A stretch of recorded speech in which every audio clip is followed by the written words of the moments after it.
qui va donner lecture du texte?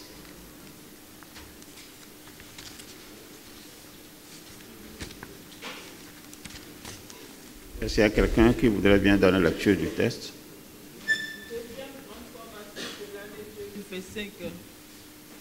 Introduction générale. Entre 1.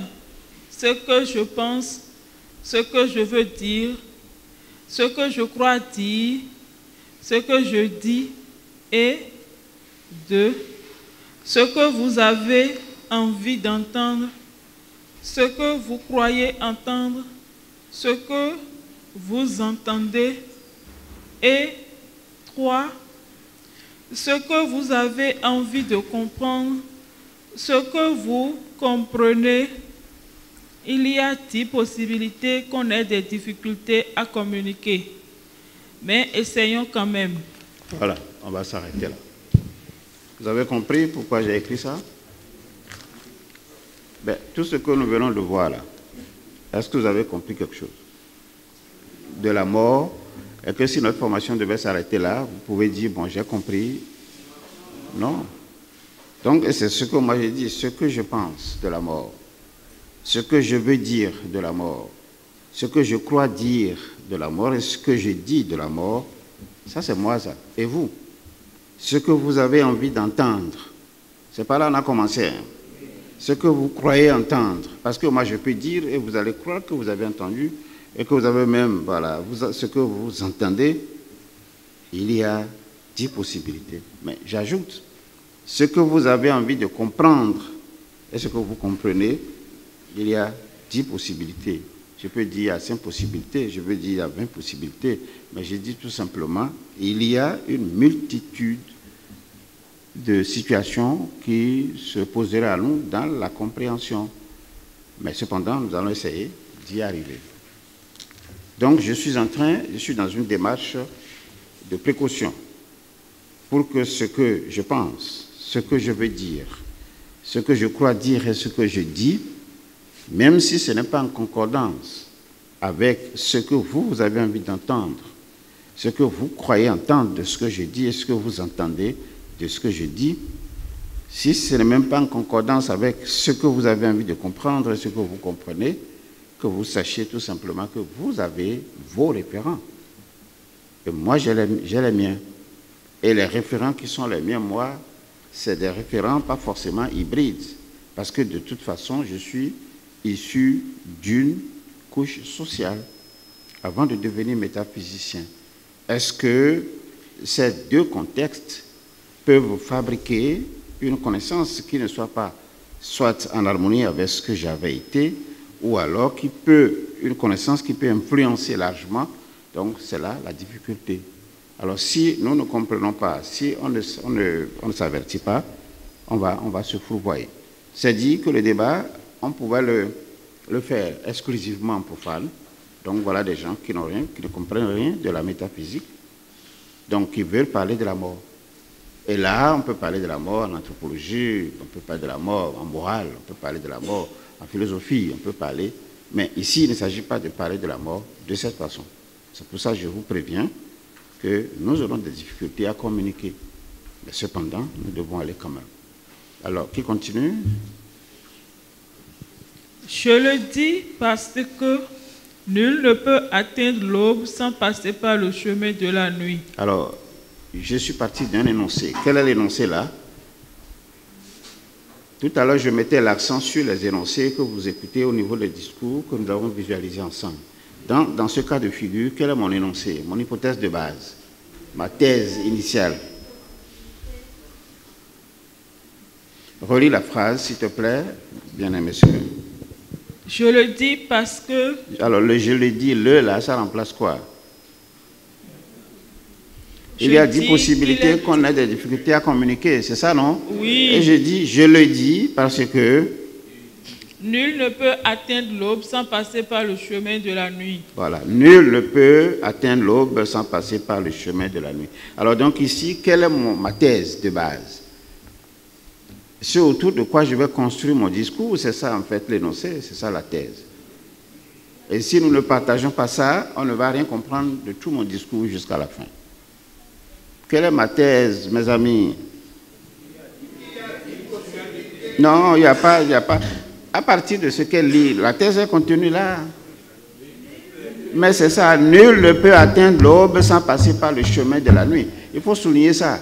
Ça, c'est un élément important. Donc, c'est le point de départ. Si nous ne comprenons pas comme ça, si nous ne clarifions pas ça, nous n'irons pas au bout des 1000 possibilités que nous avons, les difficultés que nous avons à communiquer. Alors moi, je vous dis, qui va nous reprendre cette thèse? Nul ne peut atteindre l'aube sans passer par le chemin de la nuit. Voilà. Donc ici, j'émets cette thèse, mais j'utilise le mot thèse dans un langage profane. Maintenant, si je suis sur le chemin de l'initié, je dis ça devient quoi? Ça devient quoi? Voilà. C'est une loi universelle. Si vous voulez aller à l'aube, vous êtes obligé de passer par quoi? Le chemin de la nuit. Donc, est-ce que la nuit et l'aube, est-ce que les deux sont séparés? Non, on vous dit, nul ne peut atteindre l'aube sans passer par le chemin de la nuit. Donc, vous notez ça comme une référence fondamentale, comme une loi de notre cosmos, et c'est sur cette base qu'on va apprécier après le phénomène de la mort. Je ne sais pas si vous comprenez ma démarche. Est-ce que vous comprenez, mes amis, ma démarche? Très bien. Alors, continue. Celui qui donne ne doit jamais s'en souvenir. Celui qui reçoit ne doit jamais oublier.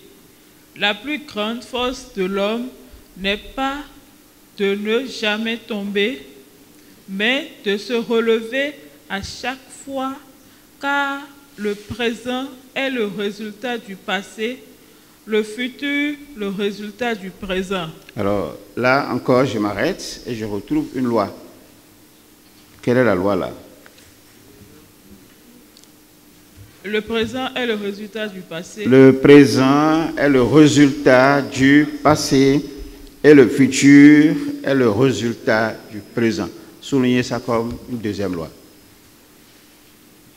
Alors, si vous avez peut-être peut-être un parent qui est décédé il y a 20 ans, vous vous souvenez, on se souvient toujours, non? Oui, on se dit, bon, 20e année de décès, 20e anniversaire de décès, on va jusqu'à la 30e année, bon, mais on ne va pas au-delà de ça. Hein. Ou bien on va dire, il y a un siècle que tel est mort. Enfin, je ne sais pas si les petits-fils ou les arrière-petits-fils vont dire, il y a 2 siècles en arrière que tel est décidé. Bon, donc vous notez, le présent est le résultat du passé et le futur est le résultat du présent. Alors, si je tiens cela comme une loi, mais tout ce que j'ai dit avant, la plus grande force de l'homme, allez-y, la plus grande force de l'homme n'est pas de ne jamais tomber. C'est ça, non? Oui. Mais de se relever à chaque fois. Alors, si je m'en tiens à ça, rien que ce morceau de phrase, et j'essaie en fait donc de vous dire, lisez-moi cette dernière phrase, la plus grande force de l'homme n'est pas de ne jamais tomber, mais de se relever à chaque fois. En liaison avec cette loi que je venais d'énoncer, le présent est le résultat du passé, le futur est le résultat du présent. Comment vous comprenez ça? En relation avec la mort, en relation avec la vie. Tomber, par exemple, ça peut représenter quoi?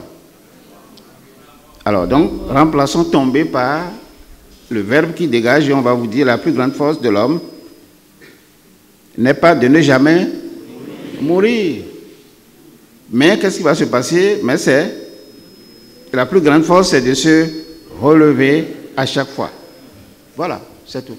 Mais de se relever à chaque fois. Alors on va se demander, mais comment on va mourir et puis comment on va se relever. Je ne sais pas si vous comprenez bien. Oui, ici nous sommes dans une lecture, comment on appelle ça en secondaire, les profs de français? Lecture expliquée ou bien commentaire? C'est lecture expliquée, non? Mais ici, moi, je suis en train de vous développer les idées qui m'ont animé. Et je suis parti de la première loi, c'est quoi? Allez-y. La première loi. Nul ne peut atteindre l'aube sans passer par le chemin de la nuit. Et la deuxième loi, c'est quoi?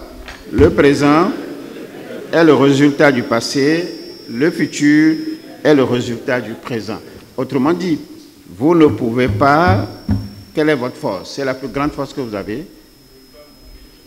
La plus grande force de l'homme est de n'est-ce pas Vas-y. ne jamais tomber ou Non. mourir. La plus grande force de l'homme n'est pas de ne jamais mourir. Donc ça veut dire que vous devez être sûr que vous devez mourir. Mais la force réside où? Dans votre capacité de vous relever. Mais on a ajouté, oui, vas-y, chaque fois. Alors, est-ce que ça veut dire que vous allez mourir une seule fois ou bien vous allez mourir, mais vous devez vous relever toutes les fois? Vous pouvez mourir et vous relever plusieurs fois. Je ne sais pas si vous voyez bien. Ça paraît bizarre, hein? Rien que juste ce petit morceau de mots que j'ai aligné, ça dit tout de ce que je pense de la mort. Et ça répond en partie peut-être aux questions que vous vous êtes posées. Mon ami Popo, on est d'accord? On continue? Bon. Donc nous avons déjà dégagé 2 lois. On continue la lecture. Dès qu'un homme arrive à cette compréhension... Alors, c'est un adjectif démonstratif. Ça remplace quoi? Non. Dès qu'un homme arrive à cette compréhension, oui, compréhension de... La compréhension de ces 2 lois avec... Il y a ce que nous avons dit tout à l'heure, que notre force, ce n'est pas de ne jamais mourir. Oui. Mais notre force, c'est de toujours nous relever chaque fois que nous mourons. Alors donc ici, la compréhension, dès qu'un homme arrive à cette compréhension, 7, ça veut dire les 2 lois. Et ensuite, maintenant, la déduction que nous faisons de ces 2 lois. Il saura que non, je continue toujours. Alors on va me rappeler les 2 lois. C'est l'aube sans passer par... Et la deuxième loi, c'est passé et le futur, le résultat. Très bien. Alors, quelle est la déduction que nous faisons de ça? La plus grande force de l'homme, c'est de se relever chaque fois qu'il meurt. On peut au moins retenir ça. Alors, et on dit maintenant, dès qu'un homme arrive à cette compréhension, alors, qu'est-ce qui va se passer? Il saura que sa vie n'a qu'un seul mot. Non. N'a qu'un seul moment. Voilà. Maintenant. Terminé. Alors, à quoi cela réduit? On réduit la vie à quoi? Au présent. Oui, au présent. Non, oui, d'accord, mais donnez-moi le mot. Maintenant. Oui, la vie égale maintenant. La vie égale maintenant. Et vous avez vu comment j'ai écrit maintenant? Je l'ai écrit en gros caractères. Donc, je ne l'ai pas fait par hasard. Je ne l'ai pas écrit par hasard. Donc ici, la vie égale... Maintenant. Voilà, la vie égale maintenant. Alors, si on n'a pas compris ça, on ne peut pas aller dans notre approche métaphysique de la mort. Et on continue. Il cessera... Il, c'est qui? L'homme. L'homme, cet homme-là, il cessera... de se comporter comme un imbécile, oui, qui regarde le doigt, oui, lorsque ce dernier montre la lune. Voilà. Donc, il va s'écarter de tout ce qui est fantaisie et il va devenir beaucoup plus calme, beaucoup plus serein, beaucoup plus sérieux parce que quand on lui montre, le doigt lui montre la lune, il va cesser en fait de regarder le doigt. Alors que ce qu'il doit aller regarder, c'est la lune. Voilà. Vous avez compris. Ne pas vouloir voir le problème ne le fait pas disparaître. Alors, remplaçons maintenant le problème par le mot qui nous est cher ici. Voilà, ne pas vouloir voir la mort ne le fait pas disparaître. Donc, comme ici nous parlons de problème, c'est ça qui fait qu'on a dit ne le fait pas disparaître. Et s'il s'agit de la mort, comment on va reconstruire la phrase? Ne la fait pas disparaître. Ce n'est pas parce que vous craignez la mort que la mort va disparaître. Hein. Vous avez compris? Ah, si on dit que tu peux même t'enfermer dans une caisse, mais si tu dois mourir, non? Et on te dit, ta force, c'est de pouvoir te relever chaque fois que tu meurs. Combien de fois vous êtes relevé déjà? Voilà, c'est ça. Vous êtes relevé plusieurs fois déjà. Et c'est ce que nous allons en fait apprendre au cours de cet exercice. Personne ici ne peut me dire que lui n'est pas encore mort. Ah, vous avez dit on. Autant que vous êtes mort plusieurs fois déjà, et je l'affirme, et vous vous êtes relevé toutes les fois. Oui, oui, oui, bien sûr. Bien sûr. Alors, si vous ne comprenez pas ça, ça va vous étonner quand on va se mettre à parler de la mort. Et c'est parce que nous ne comprenons pas qu'on a multiplié les rites, qu'on a multiplié les croyances, qu'on a multiplié les façons de faire et de nous comporter devant les morts, ceux qui sont morts. Est-ce qu'on me comprend? Ne pas voir le problème ne le fait pas disparaître. Parler, continue. Parler pour ne rien dire et ne rien dire pour parler sont les deux principes majeurs et rigoureux de ceux qui feraient mieux de la fermer avant de l'ouvrir. La fermer là, ça remplace quoi? La bouche, on est d'accord, non? Ça dit que parler pour ne rien dire, si c'est dans ce schéma que tu es, ferme ta bouche. Ou alors ne rien dire pour parler. Donc, qu'est-ce qu'il faut faire? On te dit, il faut également boucler, il faut fermer ta bouche. Alors, tout à l'heure, nous avons entendu des gens, non? Est-ce que nous sommes convaincus que ce que ces gens-là disaient dans les vidéos, que ça nous a convaincus? Non. Donc, on aurait pu dire à ces gens-là, taisez-vous. Taisez-vous, vous ne comprenez rien de la mort. Mais nous n'allons pas le leur dire, on concède que chacun parle comme il peut. Mais nous nous disons, ce n'est pas parce que vous ne voulez pas voir le problème que le problème va disparaître. On continue.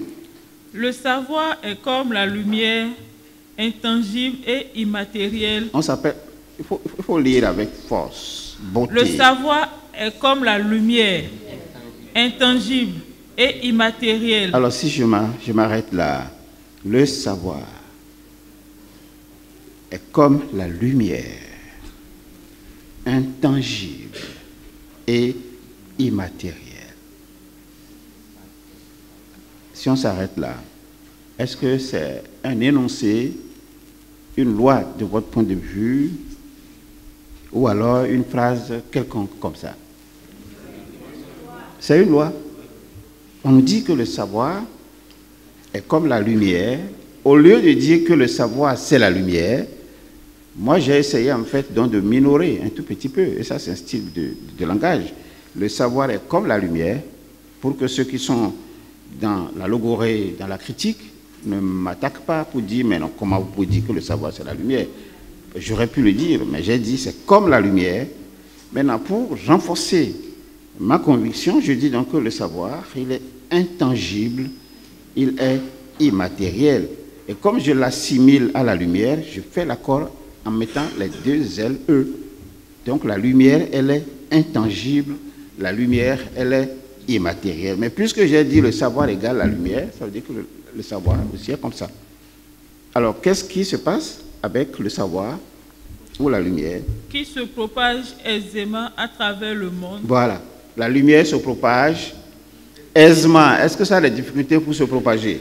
Non. Aisément à travers le monde. Ensuite, illuminant l'existence de chaque individu où qu'il se trouve. Voilà. Quel que soit le lieu où vous vous trouvez sur la planète Terre, cette lumière vient vous illuminer et illuminer votre existence où que vous vous trouviez.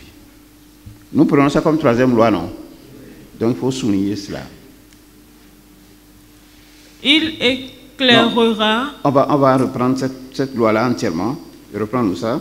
Le savoir est comme la lumière, oui, intangible et immatérielle, oui, qui se propage aisément à travers le monde, oui, illuminant l'existence de chaque individu où qu'il se trouve. Voilà. Voilà la troisième loi, qui ne dépend pas de nous, c'est élaboré, nous sommes venus voir cela.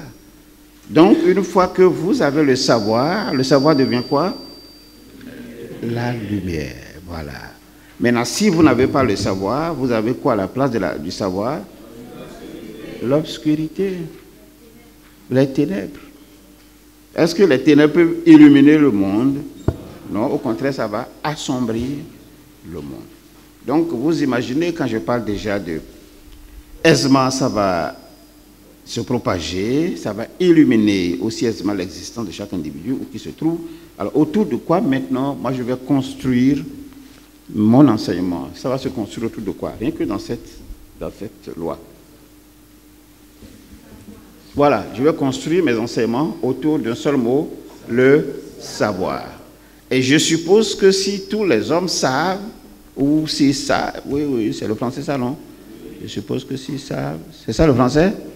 Très bien. Alors donc, si tous les hommes savaient ça, bon, c'est fini. On aurait une existence paisible.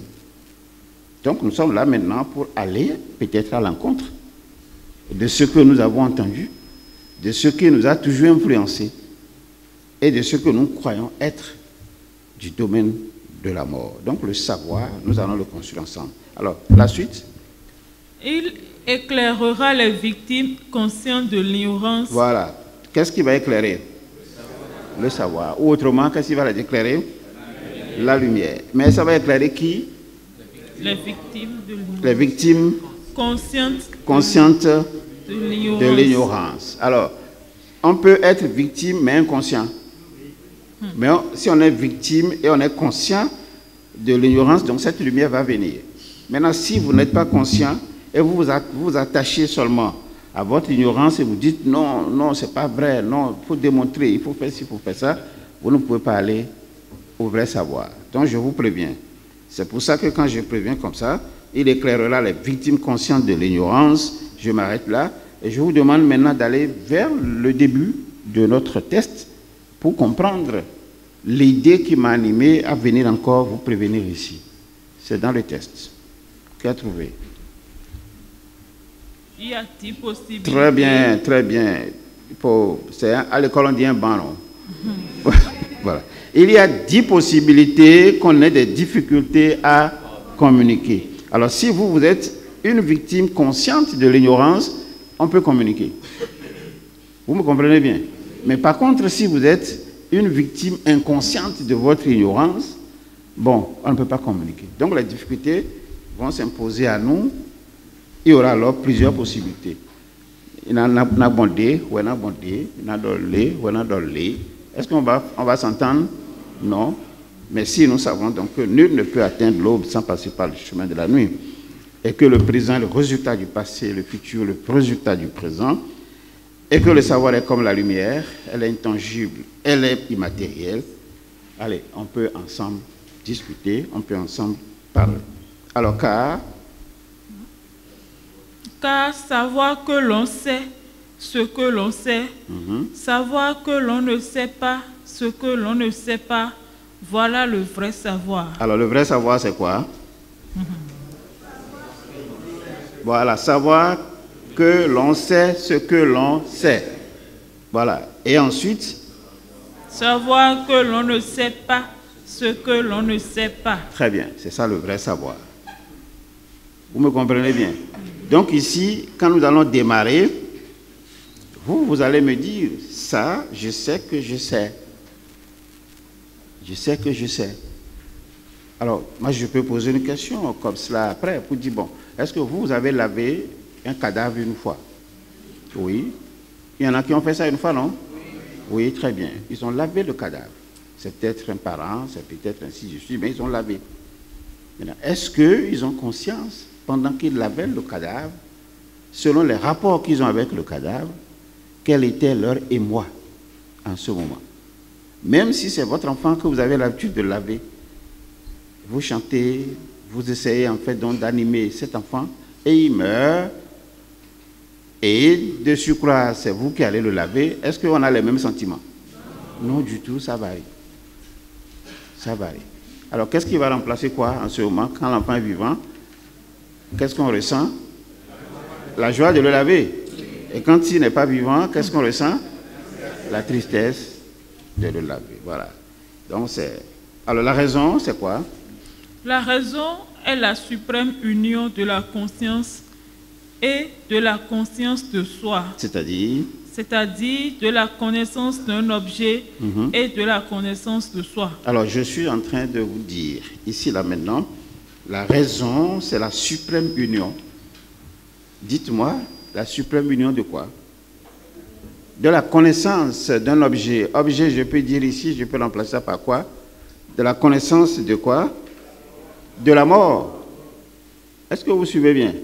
Oui, je remplace objet maintenant par la mort et je dis la connaissance de quoi? De soi. Soi, ça parle de quoi? La connaissance de soi. Donc, vous ne pouvez appréhender, connaître très bien la mort que si vous-même, vous arrivez à vous connaître très profondément.